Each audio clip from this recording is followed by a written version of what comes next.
정부가 발표한 2026년 정책지원금 예산, 무려 16조 8천억 원입니다. 올해보다 무려 1조 6천억 원이 늘은 규모라고 합니다.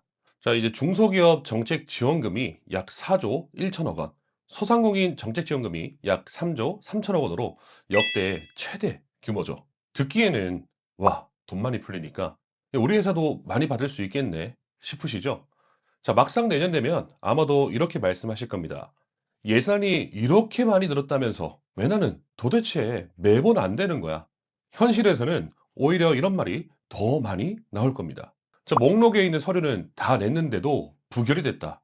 담당자는 된다고 했는데 심사에서 잘렸다. 이 답답하고 화나는 경험들을 이미 많이들 하고 계시고 앞으로도 하시게 될 겁니다.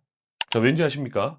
이 정부지원금은 그냥 신청하면 주는 돈이 아니라 미리 준비해둔 사람이 받는 시스템이기 때문입니다. 그래서 오늘 이 영상 끝까지 보시면 자금을 받기 위해 무엇을 준비해야 승인을 잘 받을 수 있는지, 2026년 기준으로 앞으로 1년을 어떤 순서로 준비해야 하는지 그림이 딱 그려지실 겁니다.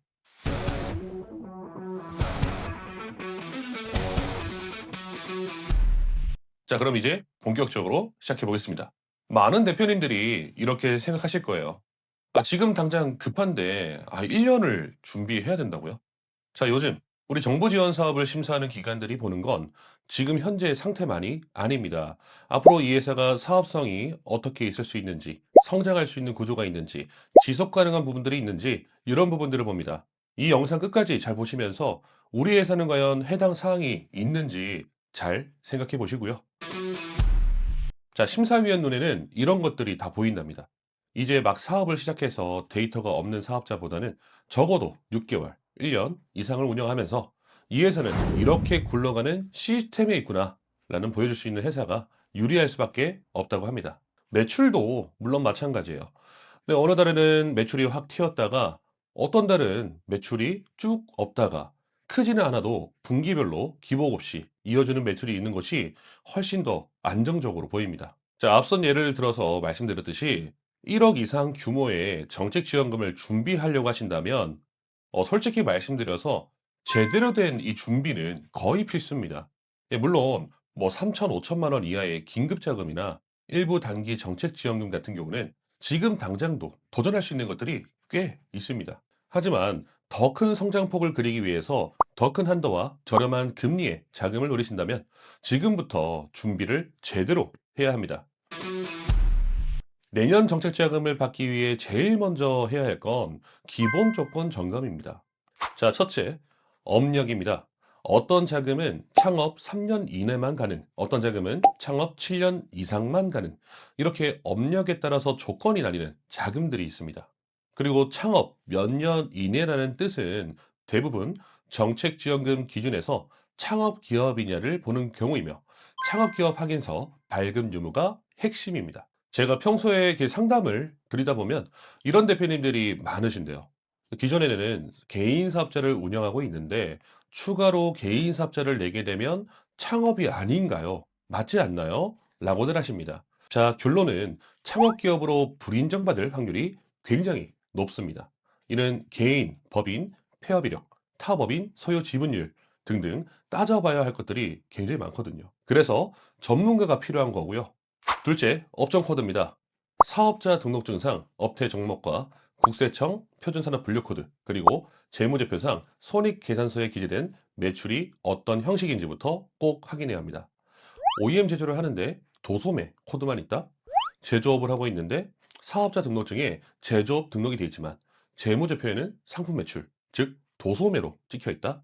이런 경우는 심사에서 불인정 받거나 한도나 금리가 불리해질 수밖에 없고 기업 신뢰성이 떨어져서 결론적으로 불리한 상황이 허다합니다. 자, 세 번째, 재무 흐름입니다. 최근 매출 흐름은 어떻게 되는지, 감소나 증가에 특별한 사유가 있는지, 직원의 수는 얼마나 변화했는지, 유동 비율이나 부채 비율, 이자 보상 배수, 차입금, 가지급금, 가수금 등의 존재 유무 및 변동 흐름과 이것이 어떻게 표기되어 있는지 그것에 대해 체크를 하셔야 됩니다. 이 세 가지를 체크를 필수로 해야 우리가 어떤 정착 지원금을 시도를 할 수 있는 회사인지 대략적인 가닥이 잡히게 됩니다. 그리고 두 번째는 있다면 바로 탈락하는 요인들, 이거를 정리하셔야 됩니다. 대표적인 것들이 이런 것들이겠죠. 뭐 국세나 지방세 체납, 이 정책지원금은 세금으로 운영되는 것이기 때문에 당연하게도 체납이 있으면 어렵습니다. 이런 경우에는 담당 세무사님과 회계 처리나 경정 청구, 체납전 분할 상환 신청 등을 검토해 봐야 됩니다. 또 압류나 가압류, 대위 변제 등 재산권 침해 이력에 대한 부분들, 금융사고 이력, 임금체불, 임대료, 연체 등 미리미리 파악하고 어떻게 보완하고 접근할 것인지가 필수 체크 항목입니다. 네, 그리고 점수에서 살짝 밀려 떨어지는 경우를 정말 많이 봤는데요. 네, 심사 항목을 보면 가점 항목이 당락을 뒤집는 경우가 굉장히 많습니다. 그래서 심사하는 기관에서 어떤 걸 가점 항목으로 두었는지 미리 준비를 해야 하는지를 파악해야 됩니다. 예를 들면 이런 것들이죠. 여성이면 여성기업 확인서, 제조업은 특허, 벤처기업 인증, 뿌리기업, 소부장 인증, 사회적 기업이나 장애인 기업 등에 해당하는 각종 인증입니다. 이런 인증들은 짧게는 1-2주에서 길게는 2-3달에 걸쳐서 나오는 거기 때문에 지금부터라도 하나씩 준비를 해 두셔야 내년 상반기 공고 나올 때 여유 있게 신청하실 수 있습니다. 자, 전문가인 제가 상담을 하다 보면 정말 많이 듣는 말이 있습니다. 매출도 있고요. 기관에서 요구하는 기본 서류도 잘 냈습니다. 담당자가 조건은 되니까 전화로 신청하라고 했는데 내부 심사에서 떨어졌대요. 근데 종합적인 이유에서 떨어졌다고 정확한 이유는 안 알려주더라고요. 자, 대표님, 이게 서류 몇 장이 부족해서 떨어지는 그런 문제점이 아닐 때가 많습니다. 이 정책 지원금은 단순 대출이 아니라 경영 구조를 평가받는 과정이기 때문입니다. 우리 심사위원은 서류만 보는 것이 아니고요. 서류 속에 담긴 기업의 구조와 논리를 통해 사업성을 봅니다. 매출은 늘었는데 왜 이익은 줄었는지, 부채 비율은 낮은데 왜 유동 비율은 불어난지, 고정비 구조는 안정적인지, 재무제표와 실제 회계장부가 일치하는지 등 서류는 증거일 뿐이고요.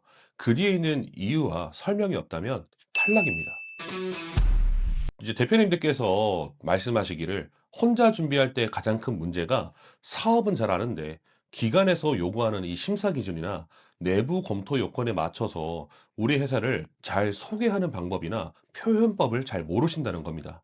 사실 이게 우리가 몸이 아프면 의사를 찾아가고 법적인 문제가 생기면 변호사를 찾아가듯이 바로 이 지점에서 정책 지원 사업 전문가의 정확한 컨설팅과 판단력이 필요한 겁니다. 요즘 참 많은 분들이 정책 지원금을 그냥 공고상 조건만 맞으면 받을 수 있다 정도로만 생각을 하시는데 본질은 그게 아니라고요. 이 정책 지원금은 이 회사가 정책 지원금을 활용했을 때 자금을 어떻게 사용해서 어떻게 성장하며 어떻게 다시 국고로 돌려줄 것인지 이거를 보는 평가입니다. 자, 그래서 저희는 단순히 이 자금이 있으니까 한번 넣어보시죠, 이렇게 접근하지 않습니다. 저희가 진짜 하는 일은 재무, 인증, 지원금, 사업계획, 브랜딩, 이 통합적으로 설계를 해서 자금이 들어가면 성장하는 구조, 이 로드맵을 만들어 드리는 일을 하는 겁니다. 결국 이 핵심은 하나죠. 자금은 결과이고 먼저 구조가 만들어져야 한다.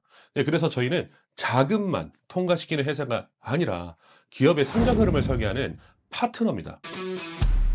자, 2026년 정부 예산은 커졌습니다. 하지만 그만큼 준비된 기업, 그렇지 않은 기업의 이 격차가 눈에 띄게 벌어지는 해가 될 수밖에 없습니다.